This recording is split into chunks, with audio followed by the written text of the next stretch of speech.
నమస్కారం ETV news కి స్వాగతం. వైసీపీ 5 ఏళ్ల పాలనలో ఆంధ్రప్రదేశ్కు జరిగిన నష్టాన్ని సరిచేయడం సహా అభివృద్ధి సంక్షేమాన్ని సమతూకంతో అందించడమే లక్ష్యమంటూ కూటమి ప్రభుత్వం తన తొలి వార్షిక పద్ధతిని తీసుకొచ్చింది. మొత్తం 2,94,427 కోట్ల రూపాయల అంచనాలతో ఆర్థిక మంత్రిగా పయ్యావుల కేశవ్ తొలిసారి బడ్జెట్ను అసెంబ్లీలో ప్రవేశపెట్టారు. సరళమైన ప్రభుత్వం, ప్రతిభావంతమైన పాలన అనే సూత్రంతో పాలనను క్రమబద్ధీకరిస్తామని ప్రభుత్వం స్పష్టం చేసింది. ఎన్నికల్లో ఇచ్చిన హామీలన్నీ నెరవేర్చి ప్రజల స్వర్ణాంధ్ర కల సాకారం చేస్తామని ఉద్ఘాటించింది. వార్షిక పద్ధతిలో రెవెన్యూ వ్యయాన్ని 2,35,917 కోట్లుగాను, మూలధన వ్యయాన్ని 32,712 కోట్లుగా పేర్కొన్నారు. రెవెన్యూ లోటు 34,743 కోట్లు, ద్రవ్య లోటు 68,743 కోట్లుగా ఉండొచ్చని అంచనా వేశారు. రాష్ట్ర స్థూల దేశీయ ఉత్పత్తి జీఎస్డీపీలో రెవెన్యూ లోటు 4.19%, ద్రవ్య లోటు 2.12%గా ఉండొచ్చని వివరించారు. ఎన్నికల హామీలకు బడ్జెట్లో ప్రాధాన్యం ఇచ్చిన ఆర్థిక మంత్రి అన్నదాత సుఖీభవ, సామాజిక పింఛన్లు, ఉచిత సిలిండర్ల పథకాలకు నిధులు కేటాయించారు. జలవనరుల శాఖకు 16,705 కోట్ల నిధులు కేటాయించారు. గోదావరి, పెన్నా, నాగవళి, వంశధార నదుల అనుసంధానానికి నిర్ణయం తీసుకున్నట్లు పేర్కొన్నారు. గత 5 ఏళ్లలో అస్తవ్యస్తంగా తయారైన పోలీసు వ్యవస్థను బలోపేతం చేయడమే లక్ష్యమన్న ఆర్థిక మంత్రి పోలీసు శాఖకు 8,495 కోట్లు ప్రతిపాదించారు. మరోవైపు 43,402 కోట్ల రూపాయల అంచనాలతో వ్యవసాయ బడ్జెట్ను ఆ శాఖ మంత్రి అచ్చెన్నాయుడు శాసనసభలో ప్రవేశపెట్టారు. వ్యవసాయ శాఖకు 8,564 కోట్లు, ఉద్యాన శాఖకు 3,469 కోట్లు ప్రతిపాదించారు. అన్నదాత సుఖీభవకు 4,500 కోట్లు కేటాయించారు. ప్రకృతి వ్యవసాయానికి 423 కోట్లు, వ్యవసాయ యాంత్రీకరణకు 187 కోట్లు, వడ్డీ లేని రుణాలకు 628 కోట్లు, విత్తనాల పంపిణీకి 240 కోట్లు ప్రతిపాదించారు. పట్టు పరిశ్రమకు 108 కోట్లు కేటాయించారు. వ్యవసాయ మార్కెటింగ్కు 314 కోట్లు, సహకార శాఖకు 308 కోట్ల ప్రతిపాదనలను బడ్జెట్లో పొందుపరిచారు. వ్యవసాయ విశ్వవిద్యాలయాలకు సముచిత రీతిలో కేటాయింపులు చేశారు. ఎన్జీ రంగా వర్సిటీకి 507 కోట్లు, ఉద్యాన విశ్వవిద్యాలయానికి 102 కోట్లు, శ్రీ వెంకటేశ్వర పశు విశ్వవిద్యాలయానికి 171 కోట్లు కేటాయింపులు చేశారు. మత్స్యరంగం అభివృద్ధికి 521 కోట్లు, ఉచిత వ్యవసాయ విద్యుత్కు గరిష్టంగా 7,241 కోట్లు, ఉపాధి హామీ అనుసంధానానికి 5,150 కోట్లు, నీటిపారుదల ప్రాజెక్టుల నిర్వహణ కోసం 14,637 కోట్లు కేటాయించారు. పోలవరం ప్రాజెక్టు పూర్తి చేయడం తమ ప్రభుత్వం మొదటి ప్రాధాన్యమని అచ్చెన్నాయుడు పేర్కొన్నారు. బడ్జెట్లో విద్యారంగానికి కూటమి ప్రభుత్వం అధిక ప్రాధాన్యం ఇచ్చింది. పాఠశాల విద్యాశాఖకు 29,909 కోట్లు, ఉన్నత విద్యకు 2,326 కోట్లు కేటాయించింది. తల్లికి వందనం పథకంలో భాగంగా ఆర్థిక సాయం అందిస్తామన్న ఆర్థిక మంత్రి వార్షిక పద్ధతిలో నైపుణ్యాభివృద్ధికి 1,215 కోట్లు కేటాయించారు. వచ్చే 5 ఏళ్లలో 20 లక్షల మందికి ఉపాధి అవకాశాలు కల్పించేలా నైపుణ్య గణనకు శ్రీకారం చుట్టామని తెలిపారు. ఆరోగ్య రంగానికి 18,421 కోట్లు ప్రతిపాదించారు. త్వరలోనే రాష్ట్ర వ్యాప్తంగా క్యాన్సర్ స్క్రీనింగ్ పరీక్షలు నిర్వహించనున్నట్లు ఆర్థిక మంత్రి వెల్లడించారు. వార్షిక బడ్జెట్లో కూటమి ప్రభుత్వం సంక్షేమానికి అగ్రతాంబూలం ఇచ్చింది. బడ్జెట్లో బీసీల సంక్షేమానికి అత్యధికంగా 39,007 కోట్లు కేటాయించింది. ఎస్సీ సంక్షేమానికి 18,497 కోట్లు, ఎస్టీ సంక్షేమానికి 7,557 కోట్లు, మైనార్టీ సంక్షేమానికి 4,376 కోట్లను కేటాయిస్తూ ఆర్థిక మంత్రి బడ్జెట్ను ప్రతిపాదించారు.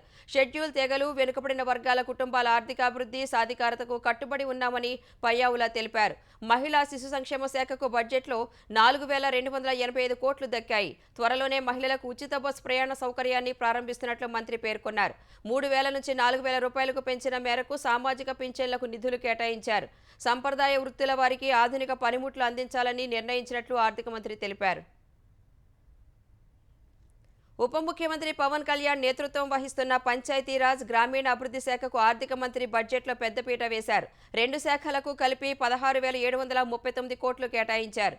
గ్రామీణ పేదల జీవనోపాధిని మెరుగుపరచడం సహా పేదరికం నుంచి బయటపడేసేందుకు తమ ప్రభుత్వం కట్టుబడి ఉన్నట్లు చెప్పారు. స్వయం సహాయక సంఘాల ఆదాయాన్ని పెంచేందుకు అనేక చర్యలు చేపడుతున్నట్లు వివరించారు. పట్టణాభివృద్ధికి 11,490 కోట్లు, గృహ నిర్మాణానికి 4,012 కోట్లు, పరిశ్రమలు, వాణిజ్య శాఖకు 3,127 కోట్లు ప్రతిపాదించారు. రోడ్లు, భవనాల శాఖకు 9,554 కోట్లు, ఇంధన రంగానికి 8,207 కోట్లు కేటాయించారు. పర్యావరణ, అటవీ శాఖకు 687 కోట్లు, యువజన, పర్యాటక, సాంస్కృతిక శాఖకు 322 కోట్లు ప్రతిపాదించారు. ఆంధ్రప్రదేశ్ అసెంబ్లీ సమావేశాలు ఈ నెల 22 వరకు నిర్వహించాలని బీఏసీ సమావేశంలో నిర్ణయించారు. రేపు బడ్జెట్పై అసెంబ్లీ కమిటీ హాల్లో ఎమ్మెల్యేలందరికీ శిక్షణా తరగతులు నిర్వహించనున్నారు. ఫలితంగా శనివారం కూడా సభ నిర్వహించాలని నిర్ణయించారు. ఈ సమావేశాల్లో 8 బిల్లులు సహా ప్రభుత్వ పాలసీలకు ఆమోదం తెలపాలని బీఏసీలో నిర్ణయించారు. బిల్లులు చర్చలకు అనుగుణంగా కొన్ని రోజులు 2 పూటల సమావేశాలు నిర్వహించనున్నారు. పులివెందుల ఎమ్మెల్యే జగన్ అసెంబ్లీకి రాకపోతే చట్టం తన పని తాను చేసుకుపోతోందని స్పీకర్ అయ్యన్న పాత్రుడు వ్యాఖ్యానించారు. ఎమ్మెల్యేలు విధిగా అసెంబ్లీకి హాజరై సమావేశాలను సీరియస్గా తీసుకోవాలని సూచించారు.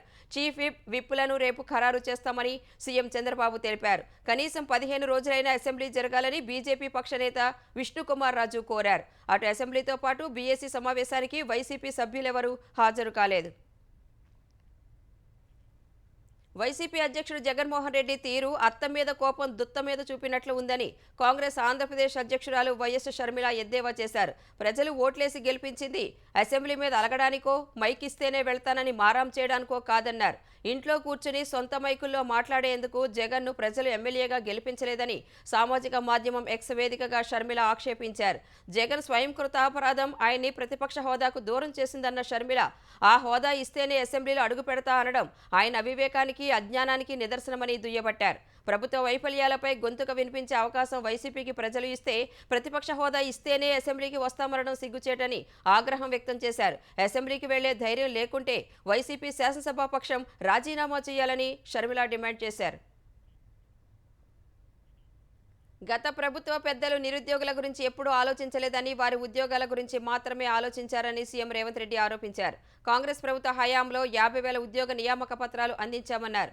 ఖైరతాబాద్ రవాణా శాఖ కార్యాలయంలో ఏఎంవీఐలకు నియామక పత్రాలు అందజేసిన సీఎం నిరుద్యోగులకు నియామక పత్రాలు అందించడం సంతృప్తినిస్తుందన్నారు. ప్రజాప్రతినిధులు ప్రజలకు ఆదర్శంగా ఉండాలన్న ఆయన డ్రగ్స్ తీసుకుంటూ దొరికినా తమను పట్టుకోవద్దంటూ దబాయిస్తున్నారని మండిపడ్డారు. గత ప్రభుత్వం రెసిడెన్షియల్ స్కూల్ ఒక్కటైనా నిర్మించిందా అని రేవంత్ రెడ్డి ప్రశ్నించారు. 10 నెలల్లో ఏం కోల్పోయారో ప్రజలు తెలుసుకున్నారని ఒక పెద్దాయన అంటున్నారంటూ పరోక్షంగా కేసీఆర్పై విమర్శలు గుప్పించిన రేవంత్ తెలంగాణ ఏమీ కోల్పోలేదన్నారు. ఆ పెద్దాయన ఇంట్లోనే 4 ఉద్యోగాలు కోల్పోయారని సీఎం ఎద్దేవా చేశారు. తెలంగాణలో ధాన్యం కొనుగోళ్లలో రైతులను ఇబ్బంది పెట్టే వారిపై కఠిన చర్యలు తీసుకుంటామని సీఎం రేవంత్ రెడ్డి హెచ్చరించారు. అలాంటి ఘటనలు జరిగినట్లు తమ దృష్టికి వస్తే కఠిన చర్యలు తీసుకోవాలని అధికారులను సీఎం ఆదేశించారు. రాష్ట్ర వ్యాప్తంగా పలు చోట్ల రైతులను ఇబ్బందులకు గురిచేస్తున్న ఘటనలపై రేవంత్ రెడ్డి సంబంధిత అధికారులతో మాట్లాడారు. రైతులను ఇబ్బంది పెట్టే వ్యాపారులపై ఎస్మా కింద చర్యలు చేపట్టాలన్నారు. పంట కొనుగోళ్లలో మోసాలకు పాల్పడితే కఠిన చర్యలు తీసుకోవాలని అధికారులను ఆదేశించారు. రైతులను వేధిస్తే ఊరుకునేది లేదని సీఎం హెచ్చరించారు. ధాన్యం కొనుగోళ్లు సాఫీగా జరిగేలా కలెక్టర్లు చర్యలు తీసుకోవాలని, ఇబ్బందులుంటే ఉన్నతాధికారులతో మాట్లాడి సమస్యలు పరిష్కరించుకోవాలని సీఎం రేవంత్ రెడ్డి అధికారులకు సూచించారు. సీసీఐ విధించిన నిబంధనలపై జిన్నింగ్ మిల్లుల యజమానులు ప్రభుత్వ అధికారులకు మధ్య జరిగిన చర్చలు సఫలమయ్యాయి. కొనుగోళ్లు ప్రారంభించేందుకు జిన్నింగ్ మిల్లులు అంగీకారం తెలిపాయి. వెంటనే రైతులు తమకు దగ్గరలో ఉన్న సీసీఐ కొనుగోలు కేంద్రాల్లో పత్తిని నేరుగా అమ్ముకోవచ్చునని వ్యవసాయ మంత్రి తుమ్మల నాగేశ్వరరావు ప్రకటించారు. సీసీఐ విధించిన నిబంధనలపై జిన్నింగ్ మిల్లుల యజమానుల నిరసనలు తెలిపిన నేపథ్యంలో వ్యవసాయ శాఖ మంత్రి ఆదేశాలతో కాటన్ జిన్నింగ్ మిల్లుల సంఘం నేతలతో అధికారులు చర్చలు జరిపారు. సీసీఐ విధించిన నిబంధనలపై జిన్నింగ్ మిల్లర్ల అభ్యంతరాలను అధికారులు పరిష్కరించారు. ఫలితంగా తెలంగాణలో పత్తి మార్కెట్లు, సీసీఐ కొనుగోలు కేంద్రాల వద్ద యథాతథంగా కొనుగోళ్లు జరుగుతాయంటూ మంత్రి తుమ్మల ప్రకటన విడుదల చేశారు. అకాల వర్షాల వల్ల పత్తిలో కొంత తేమ శాతం ఉండే అవకాశం ఉందన్న మంత్రి సీసీఐ జిన్నింగ్ మిల్లుల యాజమాన్యాలు రైతులను ఇబ్బంది పెట్టొద్దని సూచించారు. వికారాబాద్ జిల్లా కొడంగల్ నియోజకవర్గం లగచెర్లలో ఓ ఫార్మా సంస్థ భూసేకరణ కోసం చేపట్టిన ప్రజాభిప్రాయ సేకరణ ఉద్రిక్తంగా మారింది. ఫార్మా సంస్థకు భూములు ఇచ్చేది లేదంటూ కలెక్టర్, ఎంఆర్ఓ కార్లపై రైతులు రాళ్లు, కర్రలతో దాడి చేశారు. ఫార్మా సంస్థపై లగచెర్లలో ప్రజల అభిప్రాయాలు సేకరించేందుకు గ్రామసభ ఏర్పాటు చేశారు. అయితే గ్రామసభను ఊరికి దూరంగా ఏర్పాటు చేయడంపై స్థానికులు తీవ్ర అభ్యంతరం తెలిపారు. గ్రామసభ వద్ద ఉన్న 2 రైతుల అభ్యంతరంతో కలెక్టర్ ప్రతీక్ జైన్ లగచెర్లకు చర్చల కోసం వెళ్లారు. కలెక్టర్ గ్రామంలోకి రాగానే ఆయనకు వ్యతిరేకంగా రైతులు నినాదాలు చేశారు. రైతులను ఒప్పించేందుకు కలెక్టర్ ప్రయత్నించగా సహనం కోల్పోయిన రైతులు కలెక్టర్, కొడంగల్ డెవలప్మెంట్ అథారిటీ అధికారి, ఎంఆర్ఓ కార్లపై రాళ్లు విసిరారు. ఊరంతా ఏకమై రాళ్లు, కర్రలతో కార్లను కొట్టడం సహా ఒక దశలో అధికారులపై చేయి చేసుకున్నారు. పరిస్థితిని గమనించి అక్కడి నుంచి కలెక్టర్, రెవెన్యూ సిబ్బంది వెనుదిరిగారు.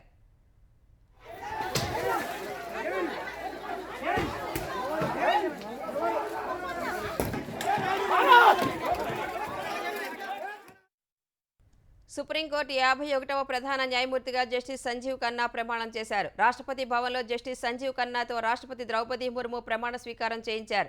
ఈ కార్యక్రమానికి ఉపరాష్ట్రపతి జగదీప్ ధన్కర్, ప్రధాని నరేంద్ర మోదీ, న్యాయశాఖ మంత్రి అర్జున్ రామ్ మేఘ్వాల్, ఇతర ప్రముఖులు హాజరయ్యారు. వచ్చే ఏడాది మే 13 వరకు జస్టిస్ సంజీవ్ ఖన్నా సుప్రీంకోర్టు సీజేఐగా కొనసాగనున్నారు. 1960 మే 14న న్యాయమూర్తుల కుటుంబంలో జన్మించిన జస్టిస్ సంజీవ్ ఖన్నా ఢిల్లీ యూనివర్సిటీలో న్యాయ విద్య అభ్యసించారు. 1983లో ఢిల్లీ బార్ కౌన్సిల్లో న్యాయవాదిగా ప్రాక్టీస్ ప్రారంభించారు. 2019 జనవరి నుంచి సుప్రీంకోర్టు న్యాయమూర్తిగా ఉన్న జస్టిస్ సంజీవ్ ఖన్నా 6 ఏళ్ల కాలంలో 117 తీర్పులు రాశారు. ఈవీఎంల నిబద్ధతను సమర్థిస్తూ కీలక తీర్పు వెలువరించారు.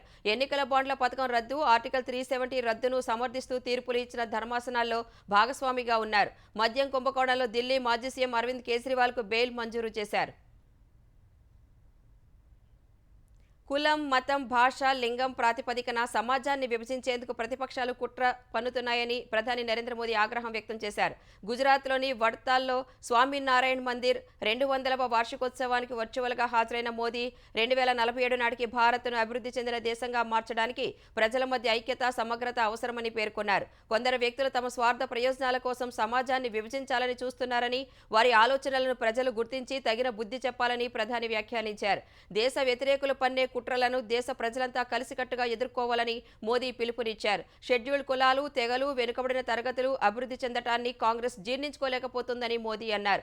మాజీ ప్రధాని రాజీవ్ గాంధీ ఓబీసీ రిజర్వేషన్లను వ్యతిరేకించారన్న మోదీ ప్రస్తుత కాంగ్రెస్ నేతలు ఓబీసీలలోని కులాలను విభజించడానికి చూస్తున్నారని మండిపడ్డారు. అభివృద్ధి చెందిన భారత నిర్మాణం కోసం యువత సాధికారత సాధించాలన్నారు.